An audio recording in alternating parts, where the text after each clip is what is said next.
Our next panel is called Faith Under Siege, and I would like to invite to the stage the moderator of the panel, Sonia Soltus, market head in Ukraine, APCO Worldwide.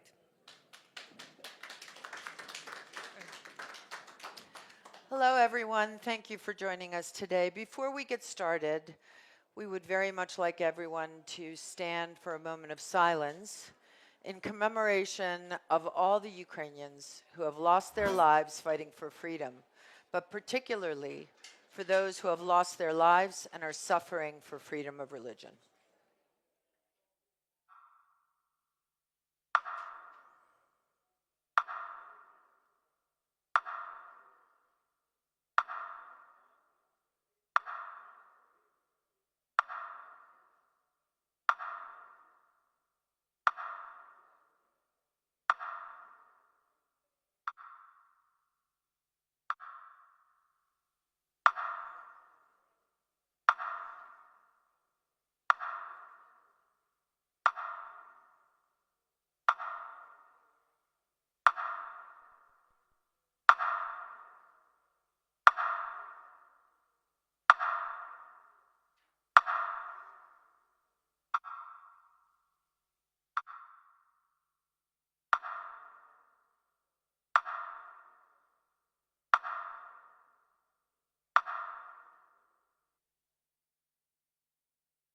Thank you. Before we get started, we're going to show you a 10-minute short film which was produced by one of our panelists, Colby Barrett. As a Protestant Christian, Colby was shocked at the violence Russian forces were inflicting on Ukrainian Christians, particularly evangelicals. The upcoming documentary, he's taken action by producing this film, and the upcoming documentary is called A Faith Under Siege, and it aims to get at the truth of the matter. The film focuses on Russia's acts of brutality, torture, forced exorcism of Ukrainian Protestants, and the kidnapping and militarization of nearly 20,000 Ukrainian orphans, many of whom were taken from church-run orphanages. My blood's already boiling. I'm sure yours will after you will see this film. And then we'll bring our panelists to the stage. So many people were leaving, trying to escape the Russians. Why did you decide to stay? Я, можливо, вас здивую трошки, да. Ну, по-перше, Господь не випустив нас. В Херсон я приїхав в 96-му році. Це була така ситуація, я колись був залежною людиною, і там почав ходити до церкви, навернувся до Бога, і пастор виїхав за кордон, а мені подарував невеликий будиночок і кусочок землі, і далі там я вже будувався. Там з'явилась наша родина. Це селище для мене стало дійсно рідним. Да, до відкритої фази війни наша церква налічувала десь близько 50 людей.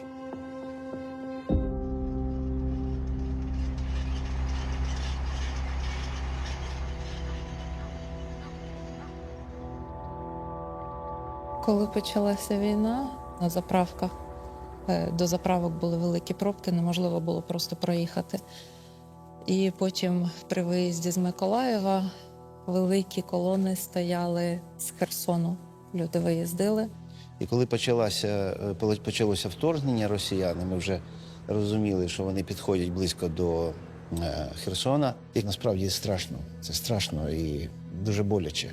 Дуже боляче.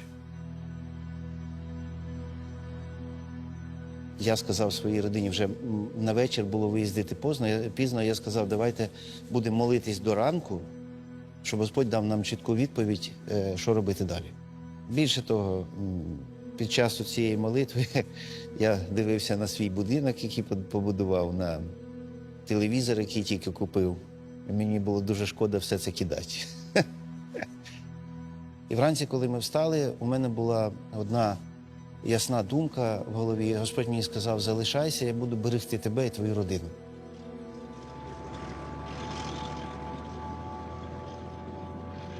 Особливо перші місяці окупації були важкими, бо ми міли, що ми будемо їсти, де брати продукти і так далі. Того, що багато людей було, яких забирали. Everybody in Kherson has a story about torture. Мого сусіда забрали.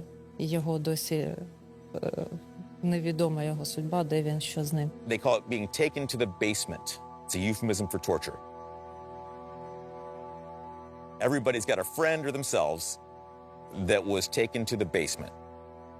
And it was especially true for church leaders. All across Russian-occupied Ukraine, soldiers are shutting down places of worship. Russian forces are closing churches and persecuting Christians. Багато церков позакривалося. Росіяни були практично у всіх церквах Херсону. Вони заходили, вони спілкувались. Я знаю пасторів, у яких дітей заарештовували, і таким чином чинили на них тиск. When Kherson was occupied, just holding church services was so risky. But some pastors were brave enough to do it anyway. Даруй нам силу, визволитись від окупантів, вижени московитів з нашої землі, захисти наш народ. Амінь. Амінь.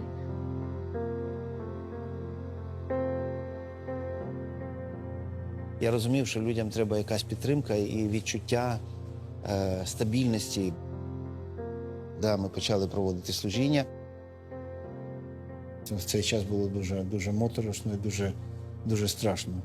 Коли ти проповідуєш, говориш, молишся за визволення України. Вони саме з 5 до 6 години приходили з обшуками і так далі. І я кожен день, десь о 5 годині, я просинався, вставав, щоб, якщо прийдуть, то щоб я був як мінімум одягнений. Що можуть прийти. Але от Господь як сказав, що Він захистить. І вони, коли йшли по вулиці, вони заходили в кожен будинок, а до нас вони не заходили. І він це зробив. Ні одного разу ні один росіянин не зайшов або до мене додому, або в церкву. Це те, що я вважаю величезним дивом Божим просто.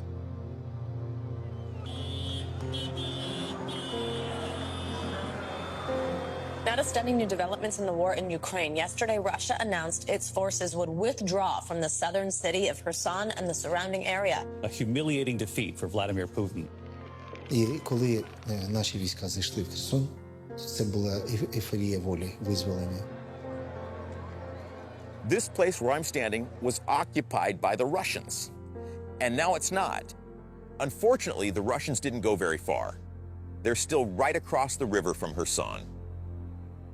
The Dnieper River divides Kherson, with the left bank controlled by Russian forces and the right by Ukrainians. Kherson is a city under siege. Civilians are now living with a daily onslaught of Russian shelling. In Kherson, at least 10 are dead and 58 injured in a strike on Christmas Eve. Так, це було 24 грудня 2022 року.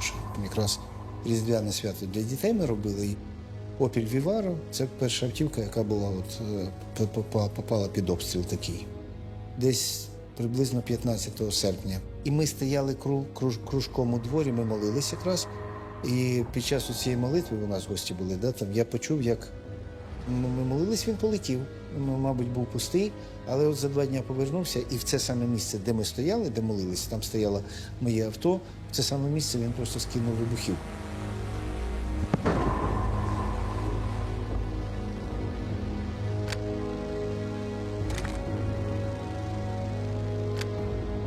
Потім 2 тижні пройшло. Ми їхали з дітьми в мікроавтобусі, і вони вдарили по автівці. Граната пробила дах, поранила нас. Це десь приблизно за кілометр від мого дому. Ми просто поїхали додому, і коли вже під'їжджали додому, то діти мої сказали мені, що дрон супроводжує нас. Відкрили ворота, ми заскочили одразу в гараж, закрили гараж і послухали, він завис просто над нашим будинком. Ми викликали швидку, але коли діти сказали, що тату, там дрон і вже не 1, а 2, то я швидку відмовив. Тобто я зателефонував, сказав, не їдьте, бо вони зараз очікують, що приїде допомога. І коли зрозуміли, що не буде нічого, я вже і просто тоді кинули прямо на дах мого будинку і потрапили саме в ту кімнату, де ми в цей час перев'язувалися, де я перев'язував дітей. Тобто таких випадків взагалі було 5 намагань. In the midst of it all, Ukrainian Christians are risking their lives to serve those trapped by war. Приїхав, слава Богу, це дорогой. Я дуже радий тебе бачити. Листопада 22-го року, коли сталося визволення Херсона, нашу церкву в середньому кожне недільне служіння відвідують близько 500-550 людей. When you think about what's really going on here, Russia is torturing and murdering Ukrainian Christians for their faith. Leaving the house is dangerous. Going to church for a Sunday service is dangerous. Russia is trying to break the will of these people, but they can't do it. Якби я не відчував себе свободною істотою, я б ніколи не залишився. Я б в страху тікав би звідти, і так далі. Але ми не можемо, як християни, забитись в куточок і жити там. Ми продовжуємо жити. Насправді, те, чому я зараз в Херсоні і за що я веду боротьбу, це за славу Божу і це за волю українців.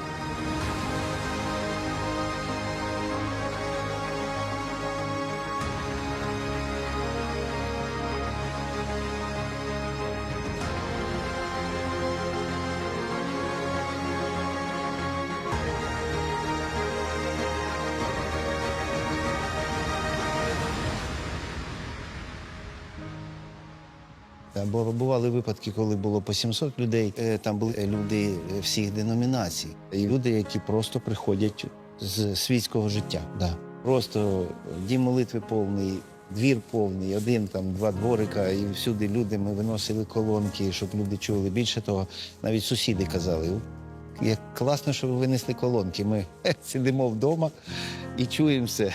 Звичайно. По-іншому не можна. І ти ніде не знаходишся.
Thank you, everyone.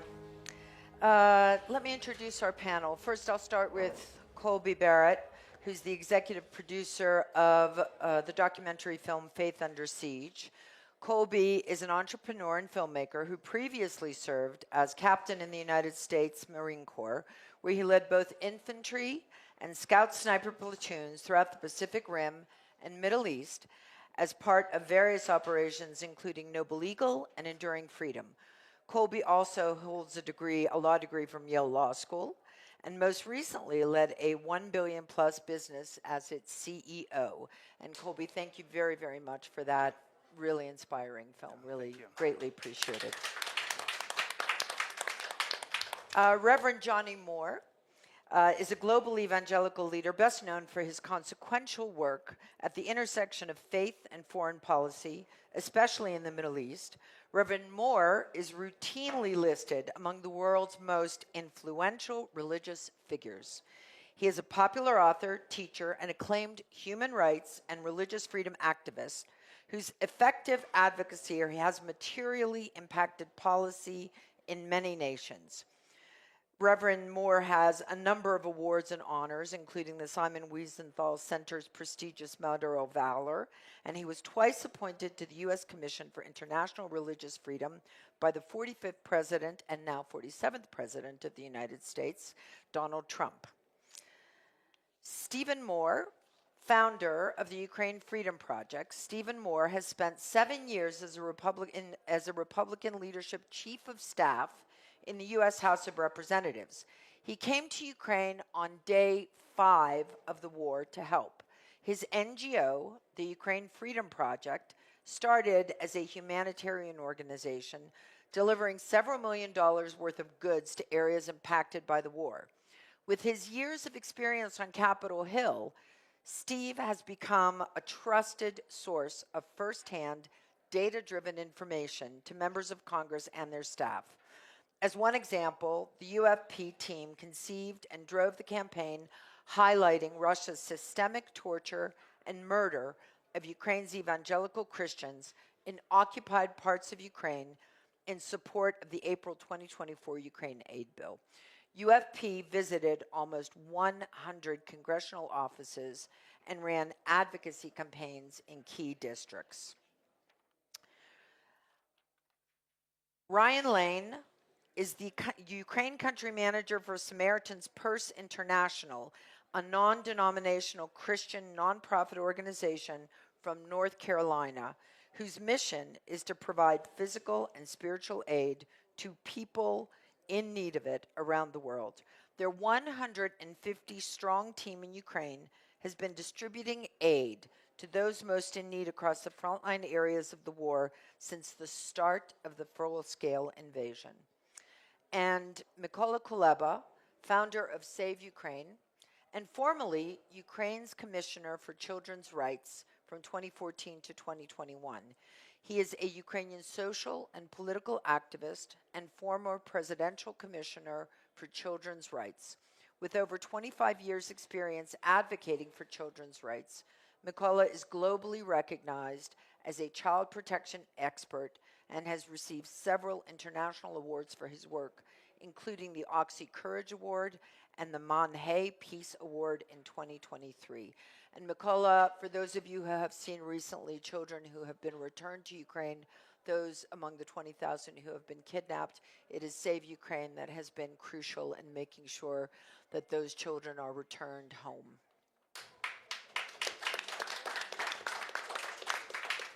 And finally, me, I'm your moderator. You may be wondering what's a girl like me moderating a panel like this for. But early in my career, I was actually the press officer for the Ukrainian Greek Catholic Church while it was in exile, and was part of the team that came back to Ukraine in 1991 to help rebuild that church. And I think that all of us who know anything about the religious situation in Ukraine understand that Russia historically has persecuted an independent Ukrainian Orthodox Church, persecuted the Ukrainian Greek Catholic Church, has persecuted members of the Jewish community, and has persecuted those of the evangelical and Christian faiths for centuries. What we see in history was a precursor of what is happening today. And what's important is for that message to get out, that this is not a one-off. This is something that has been done for a long time, and it must stop. So Steve, I'm going to start with you. Tell me, why is it important for us today to take this message, particularly to the United States, in support of Ukraine? How will that help the United States better support Ukraine going forward? Thank you for that.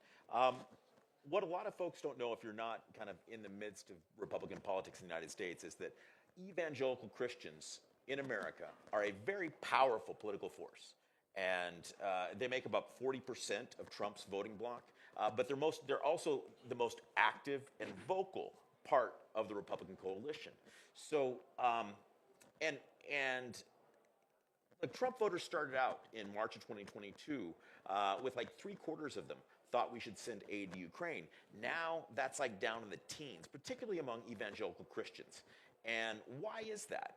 Because it's a bunch of reasons. One is that there's just no one showing up to talk to these people. No one is getting into that communication cycle. And so Ukraine becomes someplace far away that I don't know anything about. And those people talk funny. And so what we're doing, and actually the people that are showing up to talk to them are Tucker Carlson, Candace Owens, Steve Bannon, and people who are out and out lying about what's happening in Ukraine. They're repeating the Kremlin message. So why it's important, this film, because we are telling American Christians, American evangelical Christians, that people who choose to worship God in the very, that's a very personal decision. People who choose to worship God the way they do are dying to be able to do it. They're facing imprisonment. And so what we found is we ran a campaign last year. Anna Shvetsova, who was here, there she is right there, is our chief operating officer. She's the Ukrainian that knows the most people working on Capitol Hill. But we ran a campaign last year that helped Speaker Johnson get an emotional and spiritual connection to Ukraine. Speaker Johnson was a Baptist activist prior to getting sworn into Congress. So, the CIA briefings gave him the intellectual information about why Ukraine's important, but we were able to give him that emotional and spiritual connection to Ukraine. And that's important not only at that congressional level, but at the grassroots level. Reverend Moore, I'd like to come to you. Help us understand how the evangelical community in the United States today understands what's happening in Ukraine, if it does broadly. And what is it that we need to be doing more of to be able to gain more support, to be able to take this message to them? Well, first of all, I just want to commend everyone involved in organizing this for shining a light on the role of faith actors in our world.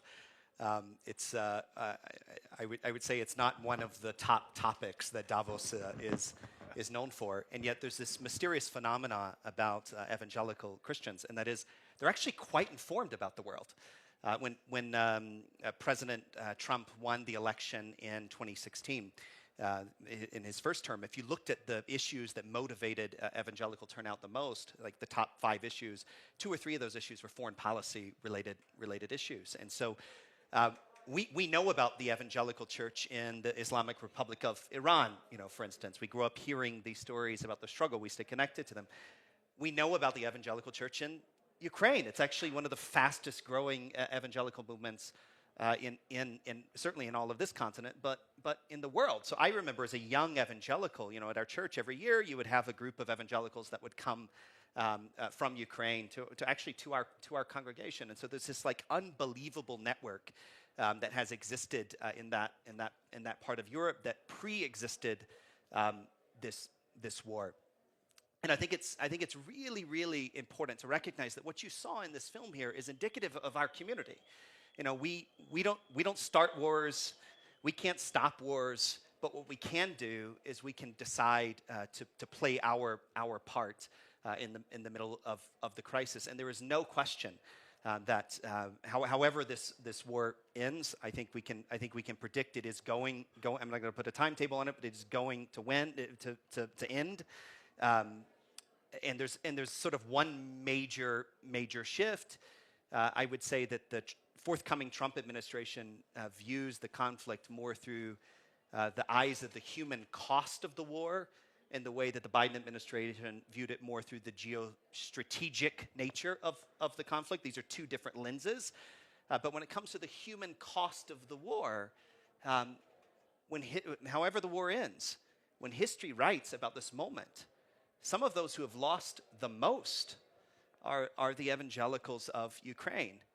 And yet, some of the greatest heroes in the middle of this war, those who decided to stay when they could have left in order to serve at great risk to themselves, will be the evangelical community. Because these Christians that you saw in this video, unlike many Christians in the West, perhaps, are willing to die for a faith that most of us barely practice. And this is a story that will resonate with our community. It already is. Thank you. Colby, what made you decide to spend your time, your energy, your money to develop this film and to tell this story? Give us a little bit of history. What moved you? Yeah, so I was home in Colorado this summer. I got a phone call from a friend that I went to law school with, and he said, "Hey, I'm organizing an aid convoy to Ukraine. Do you want to come?" And my answer was no. I have 4 kids. I'm very comfortable here. It's dangerous there. But one of the things that, as you follow your faith, sometimes what you want to do isn't what happens. And I felt my heart and my mind being pulled to Ukraine. So we jumped on this aid convoy, brought 25 vehicles in, $1 million worth of supplies with a nonprofit called Zero Line. And in the organization discussion around that convoy, somebody said, it's really important to tell stories of what we see over there. And I thought that was a really good thing to say. And I've got 600 Instagram followers, so man, I was going to get the word out. And I started researching a little bit about what are those stories over there. And, you know, the stats on what's happening to Christians over there is just, it's shocking. We were just discussing the number of churches that are looted, destroyed, or seized by the Russians as they came in, and the number has gone from 630 to 650. There's new information that's coming out to add to that. The number of faith leaders killed just went from 48 to 49. Thousands of churches shut down, and then if you view in Free Ukraine, in terms of just Protestant churches, almost 9,000 left. And so there's a big concept of making sure we tell the stories of those that have suffered under this, but also protect those that are still there trying to practice their faith. So we put together a really good documentary team in Ukraine and then in New York to do the post-production. And the film should be done around February 4th is the time frame. What you saw was a short. We talked to over 40 people, and these stories were just amazing, like you saw with Pastor Ole. We couldn't get everything into the documentary, and we also wanted to honor these people.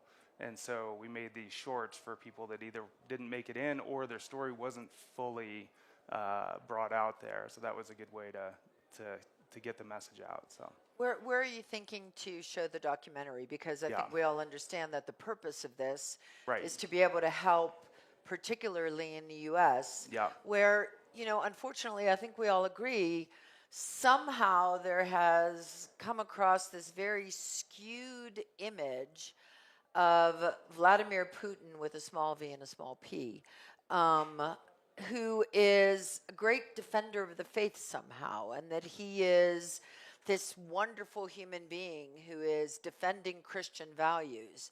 So I think it's really critically important. It's an uphill battle because Russian propaganda has been really strong and really effective. And if there's one thing that the Russians additionally put money behind, it's about disinformation and propaganda.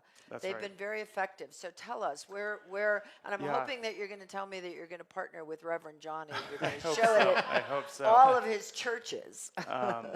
As I mentioned, in a past life, I was a CEO, and when we did strategic planning, we always had something called a big, hairy, audacious goal, the BHAG, right?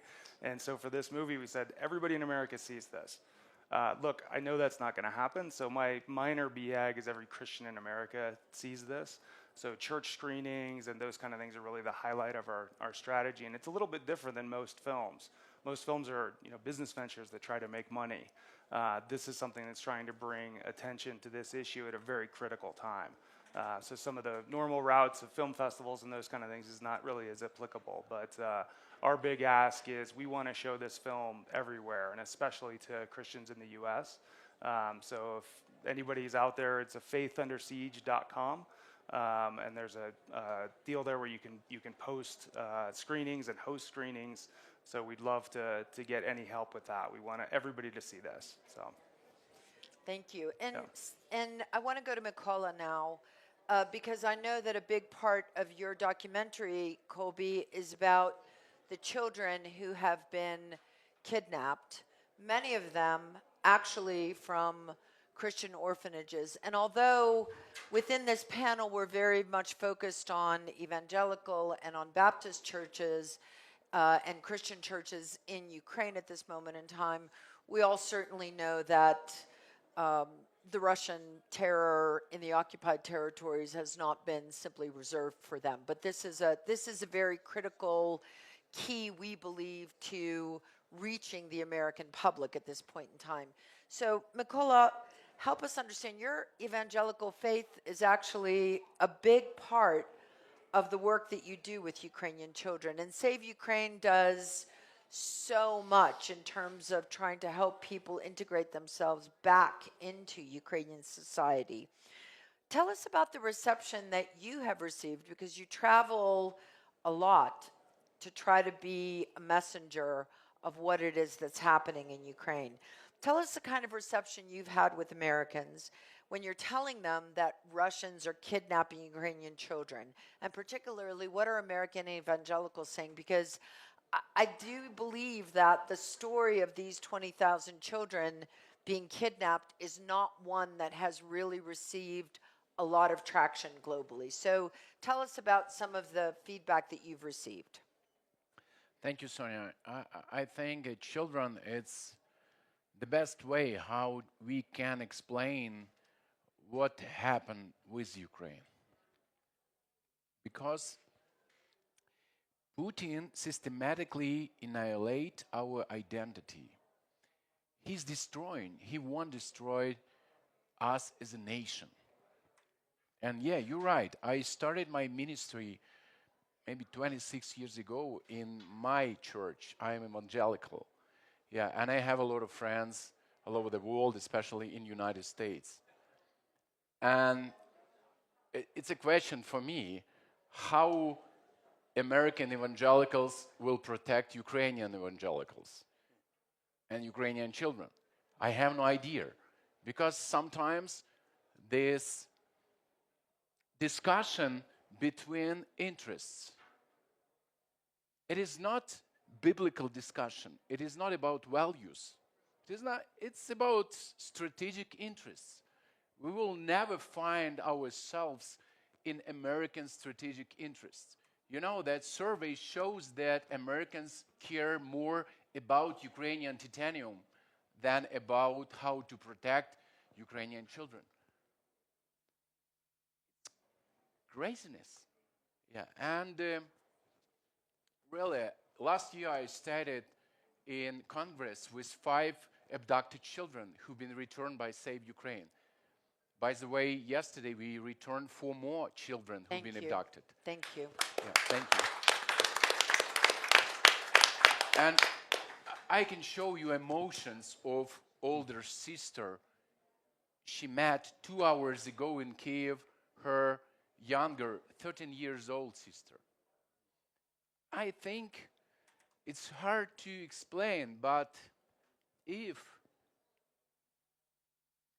American evangelicals could see this picture,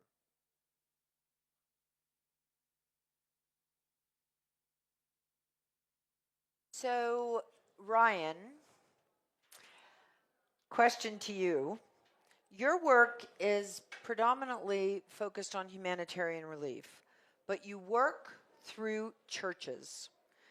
When did you start hearing about some of the horrors faced by Christians in Ukraine? And what did you see? And again, very, very grateful to Samaritan's Purse for not only being a source of humanitarian aid to the needy in Ukraine. And I know that you're non-denominational and you're helping anybody who needs some help. But also, I think what you're doing through your organization and through your broader organization, trying to tell the story of what's happening in Ukraine, is also very commendable. So tell us a bit about that, please. Yeah, thank you. So for Samaritan's Purse, we work internationally in many different countries. And we have 2 kind of primary focuses in our mission. And one is to assist anyone and everyone who is in need. anyone. Like, we have no basis on who it is we help. We help everyone. And then the second is to empower and enrich the church anywhere that we go. There are some places that we go where there is no church, and so that's one proposition. And then there are places that we go, like Ukraine, where there is a thriving church. And so those two goals that we have in our mission dovetail very, very well in Ukraine, because there's so many churches. Not only are there so many churches, but those churches, as the Reverend mentioned before, are often the ones who are staying. So when you have a community that is out there on the front lines, where there are civilians who have decided to stay, then the people who are best equipped to help those people already are the local churches who have remained. And so for us, when we came in as an organization on the day after the full-scale invasion and said we want to help people and we want to empower the church, then we were flooded with thousands of churches that were coming and saying, we want to be out there on the front lines helping. And that is I've been in the field for a very long time. That's a new one for me, to have that response within the communities that you're helping, that are actually going to be those kind of grassroots frontline arms and legs and hands and feet. And so for us in Ukraine, we mentioned, we have 150 staff members there, which is a significant amount of staff members, but we would need thousands of staff members to directly implement all of what we do. We're distributing hundreds of thousands of tons of food, hundreds of millions of liters of water, shelter, and medicine, and all of these things to civilians out on the front lines. And that final mile is done by the churches themselves. So we have turned ourselves into a massive logistical operation, working with hundreds of churches that are already out there that are doing that final mile distribution. And they are some of the bravest people that I have ever met in my entire life, that are constantly going. And everything that we can do to protect them and equip them, we do. Ultimately, we are all there for the same mission, which is to help save the lives and give both physical and spiritual aid to as many people in Ukraine as we possibly can. And our primary focus is the red zone. It is the frontline areas. So kind of all of that is good background to the kind of prime question you're asking there. And just a little bit more background to that is, when you're talking about churches, we all kind of understand the denominational element. So, you have denominations, groupings of churches, and then you have the churches themselves.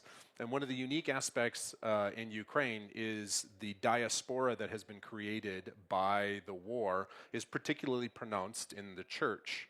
And so you have churches that are inside of occupied territories, and some of those people are still there. But some of them left. And some of them left and are now living in the frontline areas. And some of them left and are now living in Western Ukraine. And some of them left and are now in Poland or Germany or the United States or Canada. And then you have other churches in that denomination that are connected to them. So there is an unbroken chain of churches, not just denominations, but actual churches, where their congregation is spread out from occupied territory to red zone, to Western Ukraine, to Germany and Poland, and to the United States. And we work with them in every one of those places. We have different work, and it looks very different. But so, when communications come out of the churches in occupied territories, this is not what I consider to be second or third-hand information, right? This is consistent, direct information that's coming from church members to other church members that gets communicated directly to us. So, when you're asking how and when and what does it look like when we're learning about the persecution of churches by Russia in occupied territories, it was immediate. It was immediate, but we didn't necessarily recognize it for what it was. At least I didn't. We, as an American organization, hearing about the things that are coming out, it's difficult to actually kind of disaggregate that a bit from the general horribleness that is happening to people who are living there versus very specific targeted persecution of churches. But some of the things that started to come out were things that made me kind of perk up my ears and say, they mentioned it in the movie, but forced, coming to people and saying there's a demon in you. Yes. And exorcisms Forced and things, forced exorcisms, of and things of that nature that are happening that are just odd enough that it makes you inquire further. And I think the primary thing, my primary takeaway from all of that, as we really dove into it and learned more about what was happening with the churches there was it was a huge surprise to me. It was not a surprise to any of my Ukrainian staff. And this, I think, is something we go back to again and again and again when we're helping American evangelicals understand what is happening, understanding that to them, it's an almost inconceivable notion that one group of Christians that they would perceive to be Christians would be persecuting another group of Christians in this manner. It just doesn't compute. It's not an automatic assumption that we have. And so when you really delve into what's happening, there's so much historical basis for it in near and far history with the Soviet Union and everything like that, that it's a baseline assumption from a lot of Ukrainians. Of course, this is happening. That was always what was going to happen. Right. And then it even doubles down on the difficulty of the communication because a lot of Ukrainians, I think, don't understand the degree to which that needs to be explained to American evangelicals. And how because difficult it is to explain it, Yes. because you don't want to believe that the Russians are capable of something like that. Yes, Reverend, did you want to add something? Yeah, I'll just add two points. First of all, I want everyone to appreciate how large the evangelical community actually is. It's not just, it's 40% of the Republican base, but it's about 80 million Americans. Okay, it's the single largest voting bloc in the United States of America. But it's about 800 million people around the world. Right. Okay, so there are more evangelicals, for instance, in China than there are members of the Communist Party of China. This is the second largest Christian community all around the world. And it's not just an American movement. Brazil is majority evangelical now. You have evangelical movements actually all over this continent, growing churches all over this continent. And so I think it's very, very important to understand the scale of this community. That's observation number one. Observation number two. One of the things that's so painful about all of this is that when you read our history, we, the evangelicals, stood with the traditional churches when they were being persecuted in the Soviet era. Okay, when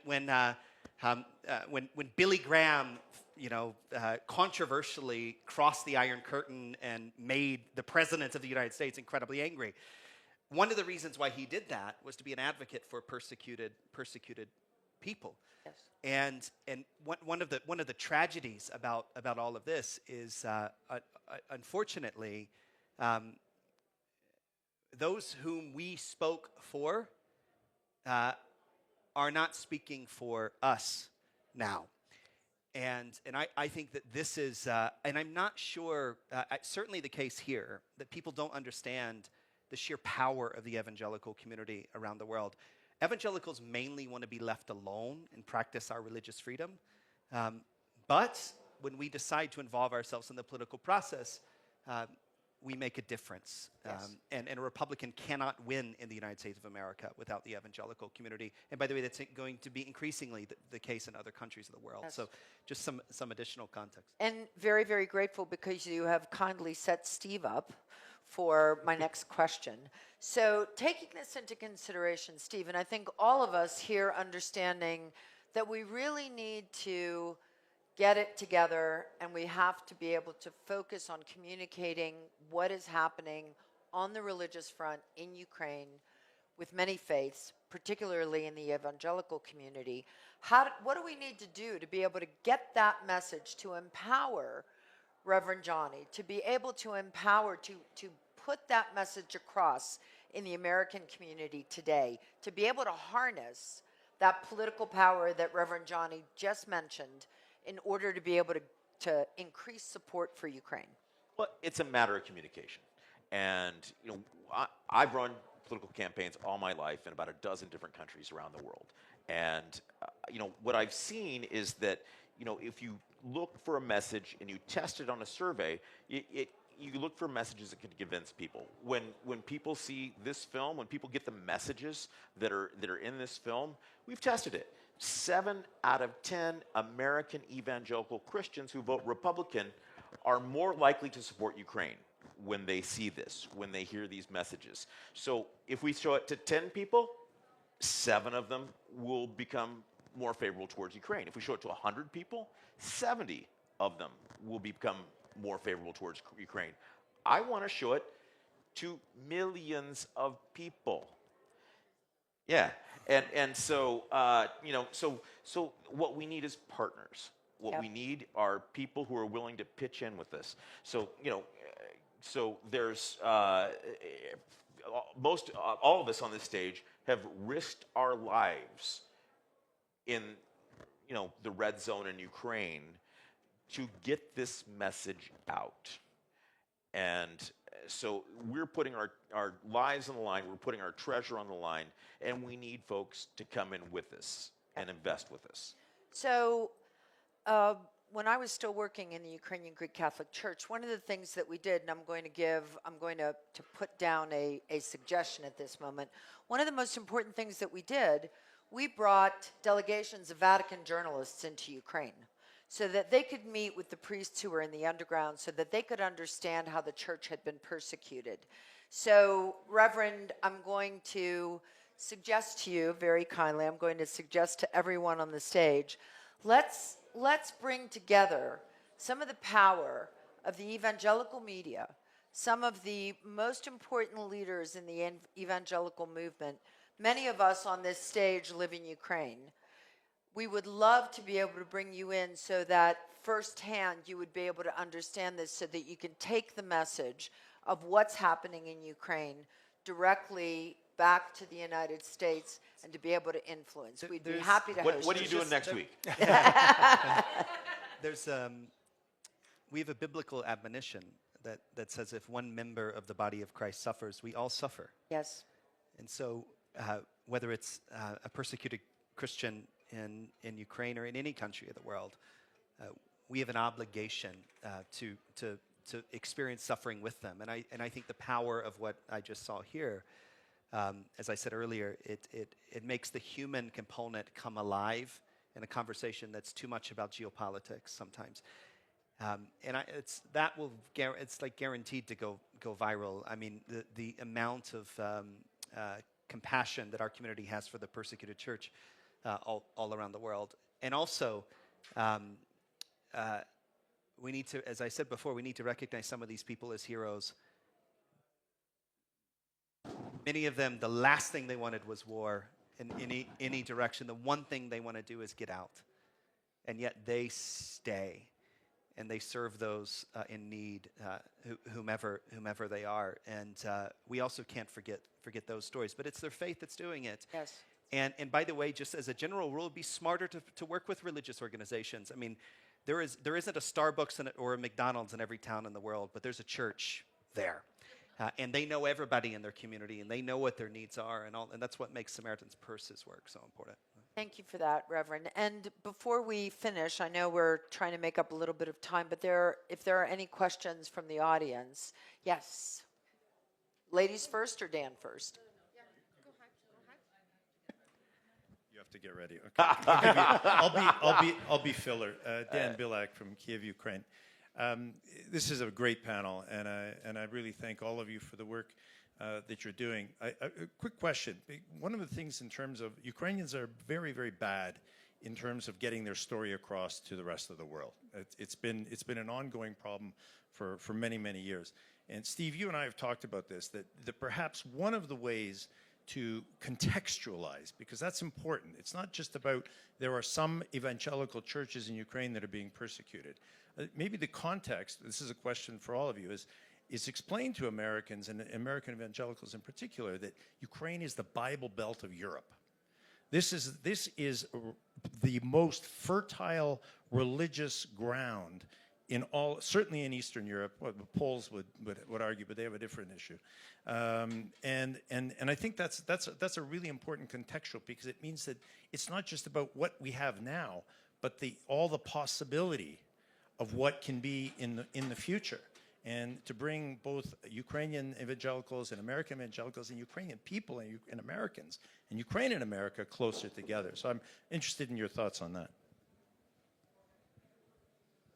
I'll just say one quick thing. From a spiritual perspective, from a geopolitical perspective, Ukraine started out fighting the Russians, then the Iranians, then the North Koreans. And, China is underwriting it all. What do all those places have in common? They are the most godless countries in the world. North Korea worships Kim Jong-un, you know? So why, from a spiritual perspective, what is happening in Ukraine, the breadbasket of Christianity in Europe? What is happening there that these dark forces are so intent on destroying?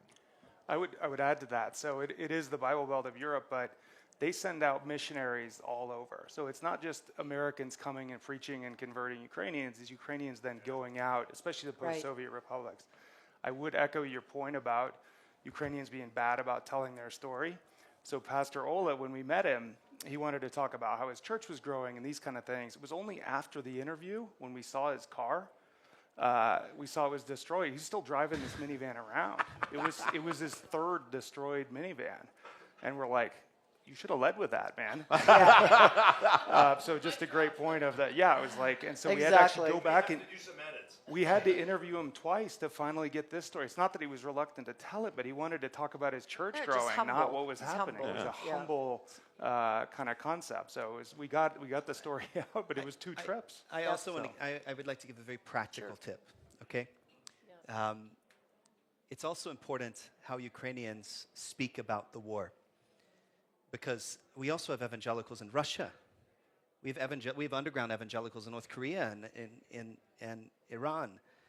As evangelicals, we don't have permission to not love anyone.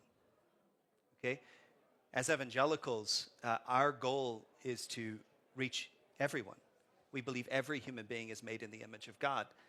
And so I think we have to also, there's this delicate balance between speaking clearly and justly about, it's clear who the aggressor was in this conflict, but it's also very, very important that when the Ukrainian community speaks about the aggressors, the Russians, that Ukrainians don't speak about all Russians as being, indicative of this. It's the same thing when I'm very, very burdened over Iran. In fact, one day I traveled all the way to the border of Iran, and I looked over the river separating Iran from another country, and I read Psalm 91, and I prayed for the people in Iran. I love the Iranian people, and I hate what the Iranian regime does to them. And so I think there's a nuance here. Don't pull. Our community is quite informed when it comes to geopolitics. I mean, there are lots and lots of evangelicals in this Trump administration. There are plenty in the other. We know what we're talking about. And yet on the same token, have some nuance because we don't want to be brought into every conflict. We want to support our brothers and our sisters. We want to stand for truth. We believe in just war, particularly when it comes to self-defense. We believe there are just offensive wars. But we also want to see a future for the Russians as well as for Ukraine to recover everything that has been lost and rebuild a future. We pray, we worship the Prince of Peace. And so these are things to balance as well. Thank you for that, Reverend. Yes, Sonia, Catherine. Mikola, please. Yeah, I want to add something. It's really hard to communicate with the American audience, really. Every day, we try to find any messages. It's hard. Being Ukrainian, it's really hard because many Americans have no idea about our stories. Very often I ask about Holodomor. Many of them have no idea what it is. Holodomor, yeah, they don't understand, many of them, not all. You guys know well, but many of them really don't understand. That's why we're trying to find a way how to convince Americans that we are like separate. We are not Russian people. We are Ukrainians. We want to have independence. And let me give you some numbers. For the last 10 years, half of our children's population disappeared. Half. It's about a plan of Putin how destroy us all. Half. 1.6 million for the last 10 years, Donbass, Crimea, new occupied territories live under the Russians. Almost all of them have Russian passports, indoctrinated, and thousands of them, as a young adults, fighting against us because Russia instilled hatred towards Ukraine. It's clear.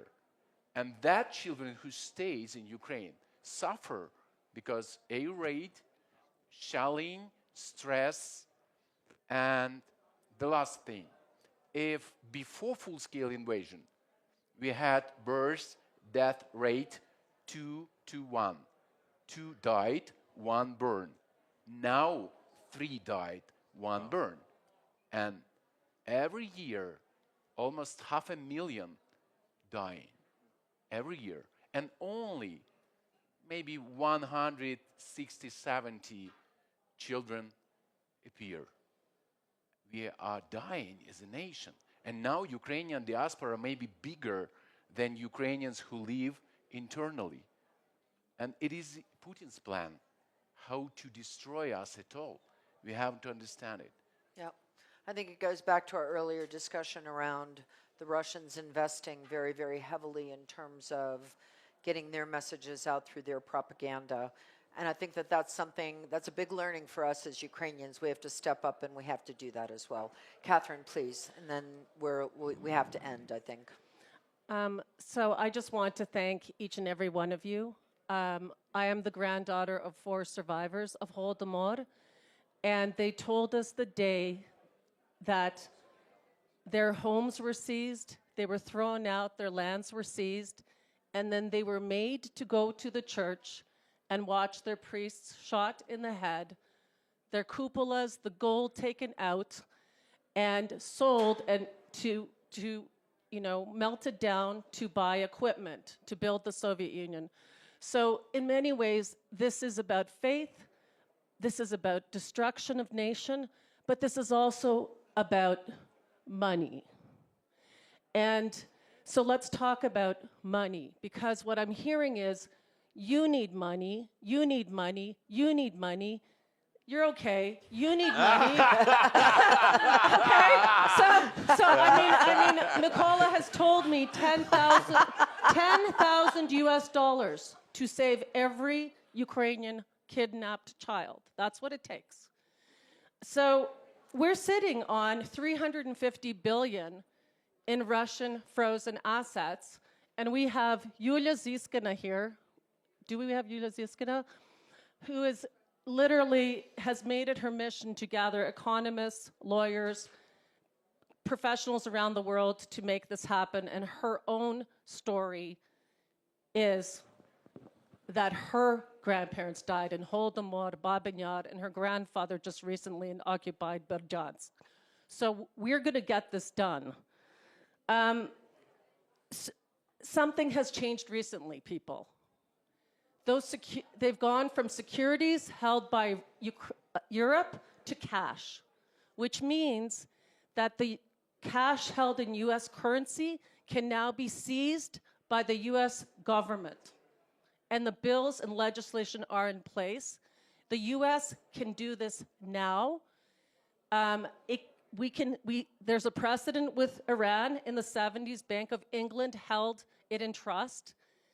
We could have reparations and money for victims, money for rebuilding churches, money for saving children, and we could have this now, and all it requires is political will.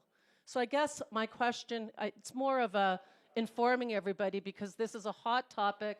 We have a panel on this on Thursday.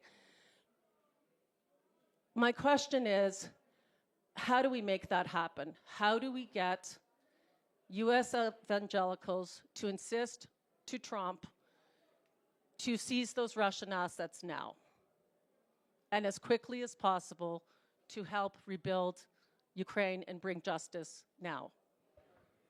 I could just add to that. When we were in Izium, we met a Baptist pastor whose church had been destroyed, completely destroyed. They had to hide in a basement for 30 days once the shelling stopped. We gave him $1,000. He built a little shed next to his church, and that's where they worship now. It's just plywood.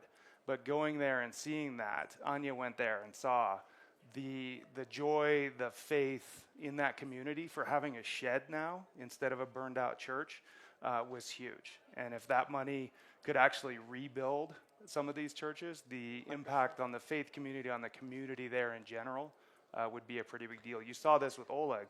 20% of the people that come to his church aren't Christians. They're there for a message of hope, of stability, and they're from the secular world. So that money could go to some good places, and it wouldn't just be to help Christians, it would be to help these communities. Thank you all. I know that we've, I'm sorry? No. Yeah. Oh. Yeah, okay. No, I'm sorry. I thought you wanted us to get off the stage. I apologize. Usually the organizers are not telling you to stay on Yeah, stage. yeah. No, I thought you wanted us to get off. I apologize. Sorry. I also think we, but a slightly contrarian point, I think we think too much about the government being the solution to all of these problems. The government can do things only the government can do. I'm not diminishing that reality. But I think our global Christian community can take care of rebuilding the churches and supporting these Christians. You know, I wrote a 600-page book on the stories of Christian martyrs, updating a historic text called Fox's Book of Martyrs. I have several Christian martyrs from the Soviet era in that book, and like one of the things that we can do to make sure that people understand there's a difference between being Ukrainian and Russian. Is that we can tell the stories of our brave Ukrainian brothers and sisters in Christ who chose to stay when everyone left. And to save a life is to save the whole world, according to our Jewish brothers and sisters. And so I think we need this type of partnership, and I am sure our community will care a lot. And this shows what happens, by the way, when an individual cares and decides to tell a powerful story. And so that's what we saw today, is something worth celebrating by all of us. Yes. Thank you. And I want to give a very, very special thanks to Ukraine House for actually having this panel today, because this is such an critically important issue that just is not really known and understood. So thank you, really, hats off.